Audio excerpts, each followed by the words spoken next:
Literatura e outras viagens, com Eduardo Fabrício e Kátia Nascimento. Fala pessoal, saudações literárias para todos os amantes ou estudantes de literatura ou as duas coisas. Sejam muito bem-vindos ao canal Literatura e Outras Viagens. Aqui é o Eduardo, comendo Seliotica, um homops ucraniano, direto das terras dos cossacos, país de nascimento da nossa querida Clarice Lispector. E também, não menos polêmica interna brasileira, por conta das recentes manifestações políticas, a Ucrânia. E nós temos no Brasil, lá em Itajaí, quem? Kátia Nascimento. E aí, Kátia, tudo bem? Eduardo, tudo bem por aqui? Então, eu sou Kátia Nascimento e estou falando de Itajaí, litoral de Santa Catarina, terra dos loucos de pedra. Desculpa, terra do poeta Bento Nascimento, autor de Loucos de Pedra. Fala aí, Eduardo.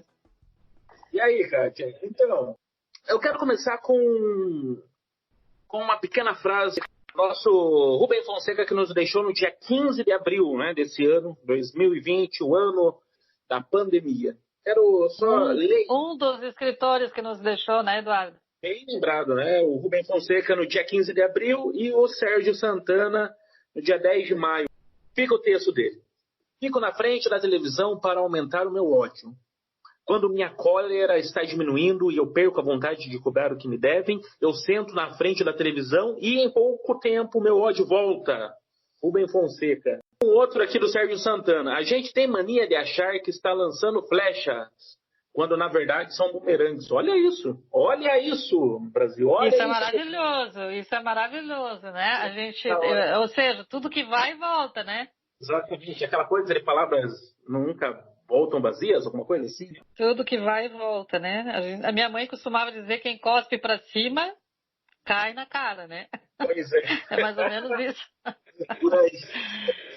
Eu tenho um fragmento aqui de um conto dele também, eu gostaria de ler. Posso ler? Pode ler. Augusta. Eles não são de verdade, mas digamos que se conheceram há 2h30 numa pequena festa em Copacabana, na rua Francisco Mendes, transversal à praia. O nome dela é Helena, o dele Francisco. Helena tem 33 anos, Francisco 31, embora não saibam disso um do outro. A maior parte dos poucos convidados bebeu álcool e queimou fumo, mas Helena ficou só no fumo e Francisco mais no uísque. Sentaram-se lado a lado, ao acaso, num sofá de tamanho médio. Dos alto-falantes de um CD player ouvia-se jazz, mas nada de muito barulho, balançando de leve o corpo, ao ritmo da música. Helena deixou que sua perna esquerda encostasse na perna direita de Francisco, que é um homem bonito. Ele não afastou sua perna e assim ficaram por algum tempo como se fossem namorados. Helena usa um vestido branco bastante curto, deixando à mostra boa parte de suas coxas morenas. Francisco reparou nesse contraste e achou Helena muito atraente. Conversaram o tempo suficiente para que, além de conhecerem seus nomes, ele soubesse que ela era produtora de grupos musicais novos.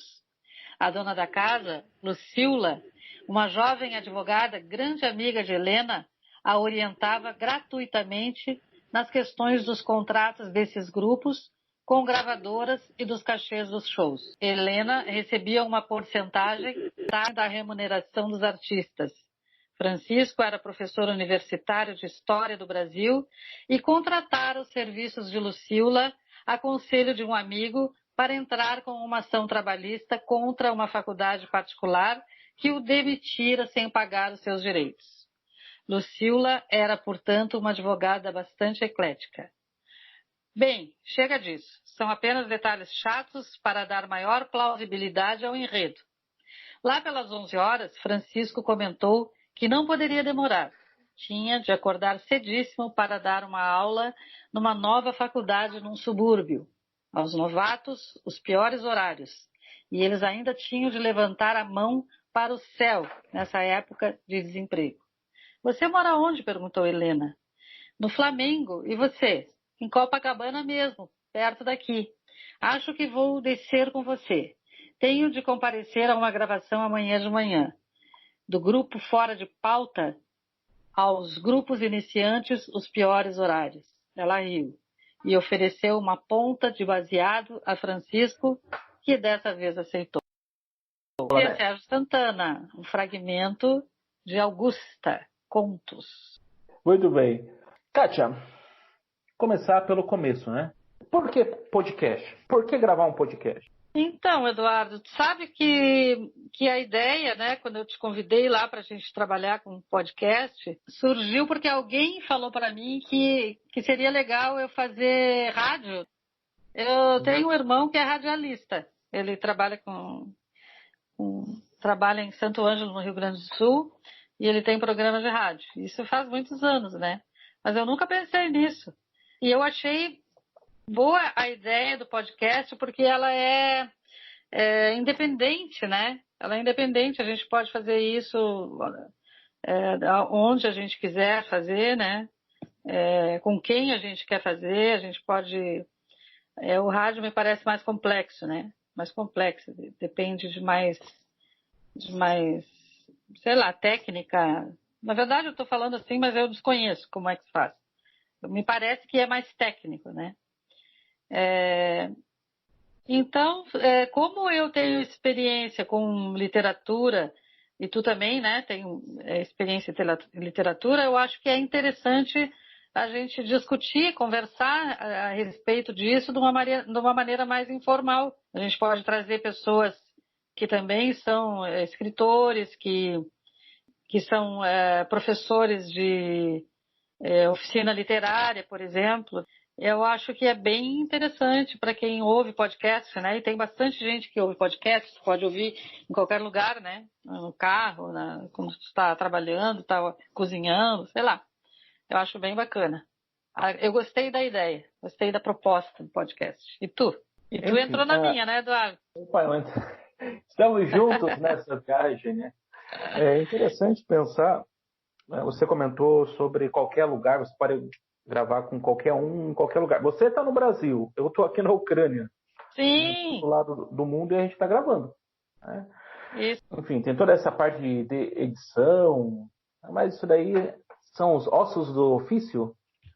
Isso, e não precisa ser eu estou em Itajaí, mas não necessariamente eu preciso falar de coisas de Itajaí, né? Posso falar de escritores do mundo inteiro, né? Quer dizer, não tem um local, né? Não tem essa necessidade, né? Sim. E eu gosto de acompanhar muitos podcasts, vários programas. Por exemplo, eu aprendi, né? Eu continuo aprendendo inglês. Tem um programa que se chama 6 Minutes na BBC. Eles ensinam inglês, né, em 6 minutos. E é um podcast. Eu aprendi a gostar ali, então, sem contar vários amigos que tratam de política, tratam de literatura também. E, vamos fazer isso daí, né? E a Kátia veio com a ideia. E por que não, né, Kátia? Por que não, né? Eu acho até melhor do que a live, né? Porque a live é mais ou menos um podcast, né? Sim, a gente estava comentando não sei se dá para fazer essa comparação, né? A gente estava comentando sobre isso, sobre a questão que na live você tem que cuidar também da imagem, da câmera, posicionamento. Isso. É outra questão, né? É uma outra mídia, né? E no podcast a gente fica mais livre, não está cuidando tanto de como eu estou aparecendo no vídeo. Enfim, você já quem não gosta de aparecer muito, né, Eduardo? Pois é. Eu acho que a gente pode trazer para... Como? Como a gente diz em Curitiba, sou meio jacu do mato. Não... Mas eu acho que a gente pode trazer boas discussões, né, sobre literatura. Por exemplo, agora a gente está passando por um problema bem complicado que é essa pandemia, né, que está nos impossibilitando de muitas coisas. No entanto, a questão de escrever, né, o escritor ele continua escrevendo porque ele sempre, diferentemente de um músico que precisa da sua plateia, né, o escritor ele continua escrevendo, né, no seu canto lá de escrita, né. embora depois ele tenha ele precise desse público, né?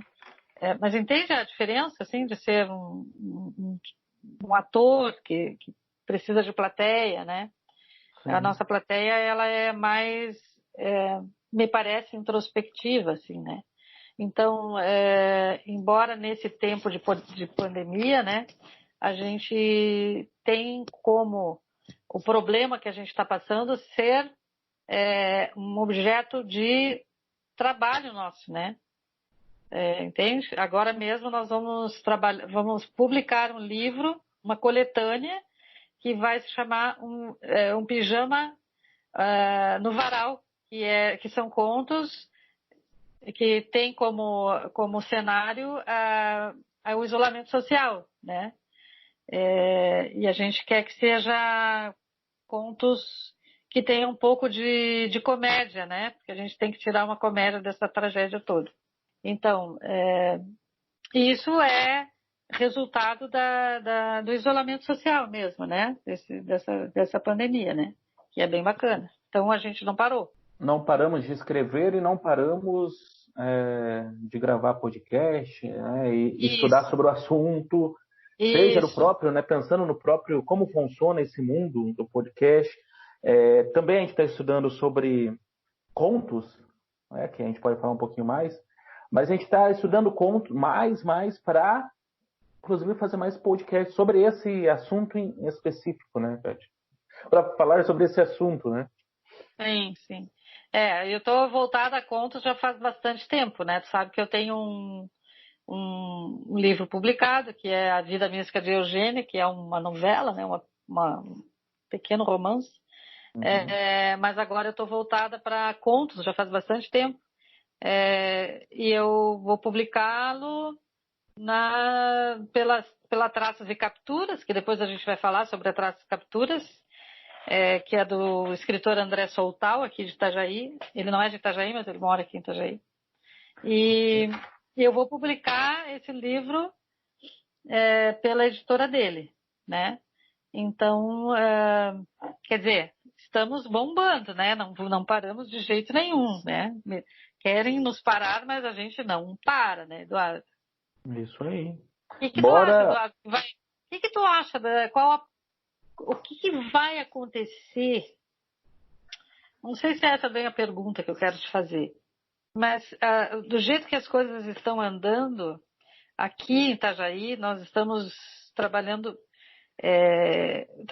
assim, muito em cima da questão artística, né? Porque os artistas, eles são os que mais estão sofrendo, eu acho, por causa desse isolamento social, né?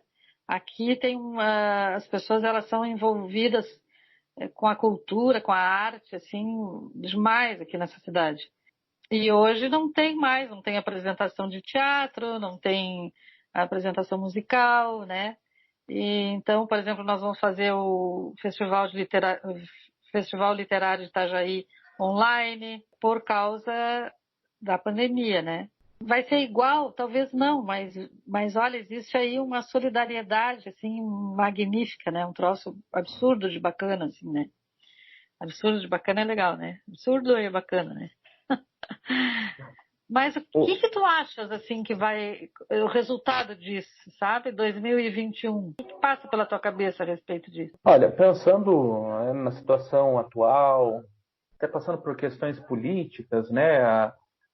A arte, enfim, o que a gente tem visto nesse período de quarentena, a classe artística tem se reunido. A gente vê vários manifestos, várias vaquinhas virtuais, não sei se você acompanhou alguma coisa nesse sentido. Sim. Também, né? O pessoal, para cuidar, né, dos artistas e da galera que está junto, que está por trás, né? Tem um artista que aparece, né, de repente um músico lá, mas tem essa galera que está por trás. Inclusive tem editoras fazendo clube do livro para conseguir uma grana, né? Então, a arte não para. Isso é legal. Apesar de ser sofrida, a gente está caminhando. E o que pensar depois, né, da pandemia? Quando isso acabar? Na verdade, fica essa questão também, né? Quando que isso vai ter um fim? A gente conversou com o Daniel Ziek, que é um escritor, editor de Curitiba, crítico literário. Ele já publicou aí 5 livros. E a gente conversou com ele sobre como que fica a literatura nessa situação nossa, né? É interessante ver o lado do escritor e o lado do editor. Então, Daniel, fala para nós aí, o que você acha desse momento? Muitas coisas mudaram, tanto como escritor quanto como editor também, né? O processo criativo do escritor talvez tenha se evidenciado mais depois do confinamento. Basta ver a quantidade de textos que tem surgido, tanto o que eu recebo na editora, quanto textos de amigos, né, escritores, que têm abordado de certa forma, se não necessariamente diretamente a pandemia, mas questões circulares, assim, né, que tenham alguma coisa relacionada com o confinamento, com alguma espécie de recriação de distopias clássicas, né? Então isso eu tenho notado bastante. Inclusive tem surgido concursos, né? Concursos de contos, principalmente pelo próprio tamanho do gênero, que abordem de certa forma a pandemia. E o que se tenta criar nesses textos são basicamente recriações da distopia, né? Ou seja, algum aspecto pós-apocalíptico, algum aspecto de algum governo totalitário, alguma situação relacionada a uma sociedade obscura que esteja sendo subjugada por algum governo totalitário, né? Então isso tem surgido assim com certa frequência. Então assim é algo que está bem na ordem do dia, assim, depois desse nosso isolamento social. Eu até nem diria depois, mas durante. Esse seria o durante a pandemia, né? Então assim, o que vai mudar, na verdade, não tem como prever, né? Eu espero que essa chama criativa, né, permaneça, porque isso é algo que acabou assim insuflando muitas pessoas a escreverem, né, o que é ótimo, né? Agora, o que vai permanecer depois, né, é difícil de prever. Mas enfim, torçamos para que o grau de criatividade permaneça e aumente com o tempo. E que todos fiquemos bem, né? Que saiamos bem dessa pandemia. Muito bem, valeu, Daniel. Obrigado aí por nos atender aí e contribuir com o nosso podcast aí. Cara, é interessante pensar sobre o que o Daniel falou aí sobre escritor e editor, né? Em tempos de pandemia, como que funciona isso? E ele consegue apresentar para a gente aí os dois lados, né, dessa moeda aí em tempos de epidemia. E também na fala dele a gente viu sobre distopia, ele comentando sobre esse processo de criação, falando sobre distopia, e até numa conversa com a Kátia que a gente estava pensando que a distopia ela ganhou um outro sentido talvez hoje. Se a gente pensar que a distopia é falando sobre uma sociedade, sobre o futuro pós-apocalíptico, né? Por que não, então, um futuro pós-epidemia? E fica interessante essa conversa aí. E a gente pode estender isso daí para o próximo ou para os próximos episódios do nosso podcast. Kátia. Eduardo, nós já temos uma porção de ideias para os outros episódios, hein? Muita coisa, Eu né, acho Kátia? que tem ideias e tem muito trabalho, muita pesquisa, muito estudo. Eu espero que a gente consiga também a colaboração de outras pessoas para poder pra ajudar, né, nos conceitos, nas relações, né?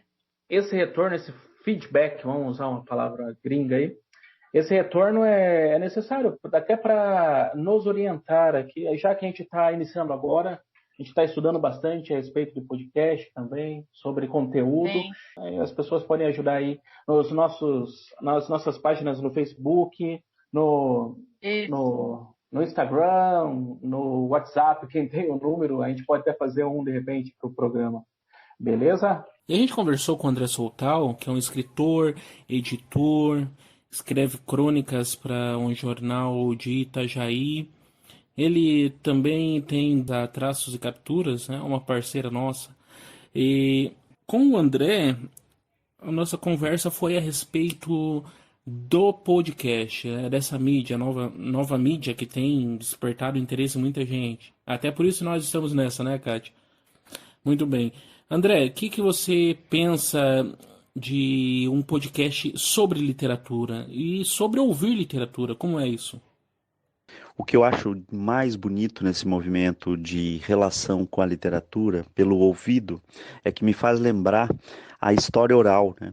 A tradição oral, de contar a história de ouvido a ouvido, quando não tínhamos ainda o registro efetivo da escrita, quando não tínhamos ainda a decodificação de símbolos gráficos, né? Mas quando tínhamos aquilo que ia de uma geração a outra e que ia constituindo a nossa cultura, o nosso modo de existência, o nosso modo de ser. O podcast parece que faz a gente voltar a isso, né? Eu consigo fechar o olho, eu consigo observar, eu consigo analisar, eu consigo construir a minha imagem daquilo que eu estou ouvindo, eu consigo estabelecer relações com o conceito no aspecto muito abstrato. Não tem o aspecto físico do livro, não tem a letra na minha frente, mas o que existe é a sonoridade, e a sonoridade com vozes distintas, com vozes diferentes daquelas que eu estou acostumado. Então, isso é muito bonito, né? É bastante bonito.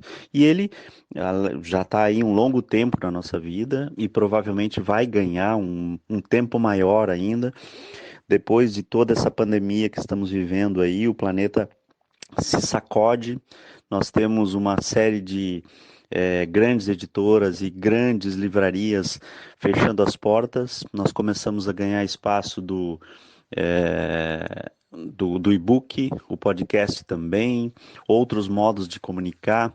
A gente tem uma profusão de lives acontecendo, pessoas se acostumando com as telas, a aprender a contar histórias pela tela, a fazer entrevistas pela tela, a ouvir pela tela, e provavelmente a literatura não vai ficar imune a isso. Nós que somos uma editora ainda trabalhando com livros físicos, já percebemos, por exemplo, um movimento de pessoas querendo fazer com que o seu livro saia por e-book para atingir um número maior de pessoas. A literatura provavelmente tem uma guinada aí, né? Nós vamos ter uma guinada que já estava pré-anunciando-se há muito tempo, né? Ela já vinha dizendo: olha, os livros estão reduzindo as vendas, nós estamos começando a fechar livrarias, estamos começando a reduzir a ação de livreiros, de sebos. Provavelmente nós tenhamos uma diferença naquilo que vai ser o mundo depois dessa pandemia.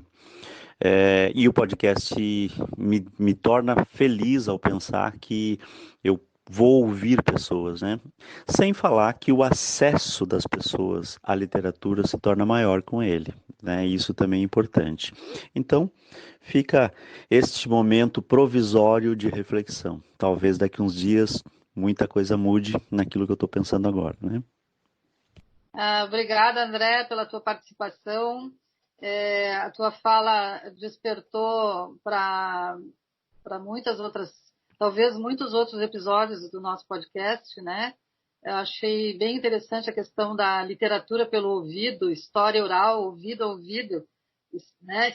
Histórias contadas de pai para filho, me remete a culturas ágrafas, né? Que é um assunto que a gente pode falar em um outro podcast, né, Eduardo? O que tu acha? Isso, na verdade, tem muita coisa aí que a gente pode discutir dentro dessa fala do André. Muito da hora. Cada fala dele a gente pode tirar um episódio, né? Que tal? Por aí. É isso O daí. meu medo é que depois ele peça direitos autorais. Vai virar uma figurinha carimbada aqui no nosso podcast. Com certeza. Com certeza, com certeza. A Traços e Capturas vai participar, tenho certeza, assiduamente do nosso podcast. né? Beleza? Quem sabe um patrocínio, né? Quem sabe? Quem sabe? É isso aí, depois de André Soltal e Daniel Oziek, falando sobre a literatura pós-pandemia, continuamos aqui. A gente comentou sobre o Rubem Fonseca e o Sérgio Santana. Os dois são escritores de conto, né? Você é uma escritora que gosta de conto também, né? Qual é a sua experiência? Como que funciona o conto para você? Eu leio bastante contos, né? Eu li muito Clarice Lispector, eu leio, né? Eu leio, né? Eu leio o tempo todo, assim, né? Eu ouvi uma vez que Clarice Lispector seria para pessoas acima de 45 anos, assim, tipo, porque ela já tem uma carga, de vida, uma carga de Eu vida. não sei, eu tive alunos quando eu dei aula uma vez para ensino médio, eu dei aula assim, né? Eu sou professora de ensino superior e quando eu comecei a minha carreira, que eu estou quase me aposentando, eu dava aula para criança. Então eu dei um ano de aula para ensino médio por um convite lá de uma colega. E eu tinha alunos no ensino médio que gostavam da Clarice Lispector. Então, eu acho que é estímulo, né? É estímulo. Mas é porque tem algumas discussões, porque é muito cedo para mostrar para os nossos adolescentes o Machado de Assis, uma Clarice Lispector, porque eles vão acabar odiando isso ao invés de gostar. Bom, eu fui apresentado, ou melhor, o Machado de Assis, o primeiro livro que eu li foi o Dom Casmurro. Na época mesmo não entendi muito, né? Mas hoje a gente vê bastante meme, inclusive, aí no Facebook. A galera, aquele meme famoso, que o Bentinho foi traído ou não pela Capitu, né? Então, foi ou não, né? Foi só a viagem do Até hoje tem Bentinho. congresso, né, para discutir isso. Pois é, isso virou uma coisa da internet. E quem espalha isso daí são os adolescentes. É interessante pensar nisso, né? Quem está lendo conto hoje? Essa é uma boa pergunta, essa? Eu acho que sim, sabe? Porque o conto, como ele é mais rápido, né? Ele tem que prender a atenção, né, do leitor. Mas uma coisa interessante é assim, ó, quem gosta de ler, né? Quem gosta de ler, eu acho, né? Gosta de ler, gosta de ler. Então, se tu pega um livro que te prende desde o início, tu quer ler o livro todo, né? Quer ler o livro todo. Só que eu acho o conto mais difícil de escrever. Eu acho mais difícil de escrever, porque tu tem que prender a atenção do leitor, né? Já desde o início, né? Allan Poe dizia que que tinha que ser numa sentada só, né? A leitura de um conto, né? Então, para ser numa sentada só, tu tem que ser muito bom, né? Tem que ser muito bom, tem que te prender mesmo, né? E eu acho que é bom começar por contos pelos adolescentes, né? Eu vi uma coisa interessante, a minha filha hoje estava falando que ela tá estudando, ela está terminando o curso de arquitetura e ela disse uma coisa assim, ela está fazendo agora, nessa pandemia aí, nesse isolamento, ela está fazendo um curso à distância de história de Roma. E ela disse para mim ainda há pouco, eu perdi tempo, eu devia ter estudado mais quando eu estava no ensino médio, né? Então, no ensino médio, no ensino fundamental, os alunos não se dão conta de como vai ser necessário isso, né? Mas hoje, como ela estuda arquitetura, talvez se ela estudasse matemática, ela não diria isso, né? Mas como ela estuda arquitetura, ela acha que ficou falho isso aí, né? Dela mesma, né? Mas acho que isso é uma questão de amadurecimento mesmo, né? Sim, nós falamos sobre isso, é uma questão de amadurecimento, né? Sim. Naquele momento tinha que ser daquela maneira. Agora ela vê essa necessidade, mas agora ela volta, né? agora é um retorno, o eterno retorno. É o tempo inteiro isso com a gente, né? Podia ter estudado tal coisa, não estudei, né? Pois é. Perdi tempo. Agora, eu acho que a gente pode começar com os adolescentes com contos mesmo, né? Por exemplo, Machado de Assis tem contos, não precisa ser o Dom Casmurro, né? Pode ser. Tem uns alunos que são. Eu fui criada vendo a minha mãe ler, meu pai ler, né? Então, os meus filhos foram criados meio assistindo ler, né? Agora, tem muita pai e mãe que nunca pegaram num livro, né? Então, é preciso criar um hábito de leitura, né? Eu sou professora de estágio supervisionado também, né? Há muitos anos eu sou, e eu falo isso para os meus alunos. Vocês têm que pensar que a leitura é um ato isolado, é um ato de solidão. A pessoa tem que ter uma cadeira, ela tem que ter um canto, ela tem que ter uma luz, né? E quanta gente no Brasil tem essas condições de ter um cantinho da leitura, né? Quando os meus filhos eram pequenos, eu fiz isso quando eles eram pequenininhos. Eles têm um cantinho da leitura. Eu conheço mães que fazem isso, pais que fazem isso com os filhos também.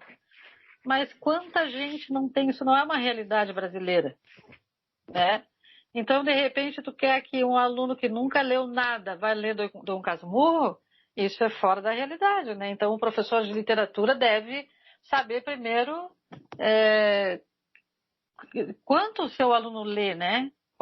Qual é o hábito que ele tem de leitura, né? Isso Eu acho é bem assim, legal. Eduardo. Tu que já foi meu aluno, Eduardo. É interessante pensar nisso, Kate, porque eu lembro que na época da faculdade, você é nossa professora, né? Tinha muitos colegas, né? A minha formação é em letras português e inglês. Só que tinha muitos colegas que não gostavam de ler. Até hoje eu não consigo entender isso. Não sei o que estava fazendo curso Não, de... Mas em enfim, letras sem gostar de ler é não, complicado. não faz sentido, né? Não. Mas enfim, o que eu percebo tem tudo a ver os pais, a família gostar de ler com criar. É um hábito, na verdade, né? Eu vejo isso porque lá em casa sempre foi assim. Meu pai, ele era analfabeto, então acho que não chegou a terminar o segundo ano, segunda série antiga, nem sei como chamava. Sim, sim. Mas ele lia, eu sempre vi ele lendo a Bíblia, né? Ele, evangélico, né? Aquela coisa. Uhum. E eu sempre vi ele lendo a Bíblia, desde sempre. Ou seja, aquelas revistinhas, uma espécie de catequese que tem na igreja evangélica, que chama de escola dominical, e ele sempre lendo isso também. Não lendo, né? Minha mãe, eu via ela lendo a Bíblia, ou lendo também aqueles romances com nome de mulher, aqueles Sim, romances bem açucarados, Sabrina, sabe sim, aqueles sim. romances, né? Júlia. Júlia, todos os nomes possíveis de mulher. E Sim. a minha irmã é professora, então desde sempre vejo ela lendo e sempre lia para mim. Quando pequeno, eu lembro dos primeiros livros que eu tive contato, os contos de fadas que eu sempre fui fissurado, essa palavra, eu não sei, mas eu sempre gostei Sim. de contos de Pode ser. fada e hoje eu estudo isso em psicanálise, já que, né, eu estou Sim. estudando psicanálise e tive um retorno, né? Aquilo que a gente falou da Júlia, a gente acaba retornando de alguma maneira. Os clássicos, livros como O Menino do Dedo Verde, uma literatura mais Isso. infanto-juvenil, Meu Pé de Laranja Lima, é isso? Legal, legal. Então, eu estava num desafio que está acontecendo agora em tempos de quarentena, e o desafio era postar 7 capas de livros que você ama na sua vida. E eu Aham. comecei a repensar em quais livros fizeram parte da minha história desde criança, né? E eu tinha até me esquecido desses livros. E foi interessante esse desafio, né? Então a gente sempre tá relembrando alguma coisa que ficou, né? Enfim, então é essa a imagem que eu tenho. Em casa, sempre todo mundo lendo, e por isso que eu leio. Por isso que eu volto e meio estou no meu cantinho, como você falou, seja esperando um ônibus, eu sou aquele que carrega 3, 4 livros na mochila e às vezes estou lendo ali as veias abertas da América Latina, com um livro de poemas do Paulo Leminski, né? E, sei lá, parece que vira uma salada. Às vezes É você começa a criar interessante, coisas. né? Porque eu agora tenho um Kindle, sabe? Eu Uhum. tenho o meu querido Kindle. Ah, E todo mundo, porque tu gosta de livro, não sei o que. Eu adoro livro, né? Livro físico, né? Mas o meu Kindle é cheio de livros também. É cheio de livros também. E aí, uma assim, ó, questão, eu lembro de uma coisa que eu li não sei quando, e aí eu volto para aquele livro, aí eu procuro. Quando eu não consigo em algum lugar, eu vou no Kindle, eu acho o livro, entendeu? o Kindle é muito mais tranquilo pela questão de peso, volume. Por exemplo, Sim, agora eu sim, vim tu viajar, carrega. tive que escolher 6 livros, né? Inclusive um é de uma escritora brasileira chamada Kátia Nascimento, né? Ah, O Músico de tu levou para a Ucrânia, Eduardo. eu trouxe esse livro. Que É um legal, dos- que legal. mas assim, eu tive que fazer quais livros que eu vou levar, né? E se Sim, no fosse Kindle, no meu Kindle, tu carrega 1.500 livros. pensa, tive que escolher só 6. Claro que daí no celular eu tenho inúmeros outros, né? Acaba, não tenho o Kindle, Sim, mas sim, sim. PDF. Mas o Kindle é uma boa É. opção, alguma coisa. E como é esse ofício para você de escritora, Tati? Como funciona? Como que você tem lapidado? Como você tem desenvolvido a sua arte? Bom, Eduardo, essa é uma pergunta bem complexa de responder, porque tu sabe, né? Eu me dediquei ao magistério toda a minha vida, mas sempre fui apaixonada pelas letras, pela literatura, pela leitura, pela escrita. Como eu já falei, eu fui criada por pais que liam e escreviam. Meu pai, embora tivesse pouco estudo, ele era um poeta. Ele escrevia muita poesia, muita poesia. Ele escrevia poesia e depois reunia a gente para ler a poesia dele. Ele queria sempre que a gente gostasse da poesia, isso eu não me esqueço. Ele escrevia crônicas também, ele escrevia para um jornal. Até letra de música meu pai escreveu. Mas a minha escolha lá no início, quando eu estava no ensino médio, não foi a literatura, né, como ofício. Eu trabalhei com criança e depois, bem depois, eu passei a trabalhar com adultos. E aí foi que eu optei pela linguística, porque eu trabalhava com língua espanhola. Língua espanhola e língua portuguesa, né? Então, eu fui estudar linguística. A literatura sempre foi como música para mim, assim, aquele prazer que não tem muito como explicar. Mas com o tempo eu fui afunilando, delimitando essas escolhas, sabe? E eu comecei a escrever com outro viés, comecei a estudar teoria com outro viés também, com outro viés, porque eu já estudava teoria para dar aula, né? Mas para escrever é diferente, né? Bom, hoje eu estou quase me aposentando e eu pretendo que a literatura tome lugar na minha vida, né? Aliás, eu espero que eu tenha tempo para isso. Tu vê, hoje eu tenho um lugar na minha casa não só para estudar e desenvolver aulas, ouvir música, eu tenho também um lugar para ler e para escrever. E isso é importante para quem escreve, né? Ou para quem está iniciando, né? Porque eu sei que eu vou ficar ali, aquele tempinho ali, aquelas horas que eu vou me dar para fazer isso, trabalhando naquele texto que eu joguei no papel, aquela ideia que eu tive, enfim. Eu fiz no início desse ano uma oficina com o Marcelino Freire, aqui em Itajaí mesmo. E, e ele disse: primeiro a gente escreve, depois passa muito tempo reescrevendo. Então a oficina deveria se chamar não de oficina de escrita, e sim de reescrita, né? E essa reescrita, ela é feita frase por frase, acrescentando aqui, cortando ali. É, Eu lembro também do Antônio Carlos Viana, né, que eu também tive uma oficina de escrita literária com ele lá em Curitiba. Que ele dizia: não tenham medo de cortar uma frase que passaram horas elaborando, né? Então a gente não pode ter medo, né, de cortar, e a gente tem que ter. Por isso que a gente tem que ter uma teoria, né, para embasar aquilo que a gente está escrevendo, né? Então, para reescrever, para cortar ou acrescentar, é preciso saber de tudo um pouco, né, sobre a escrita. até mesmo para a gente se libertar desse conhecimento, né?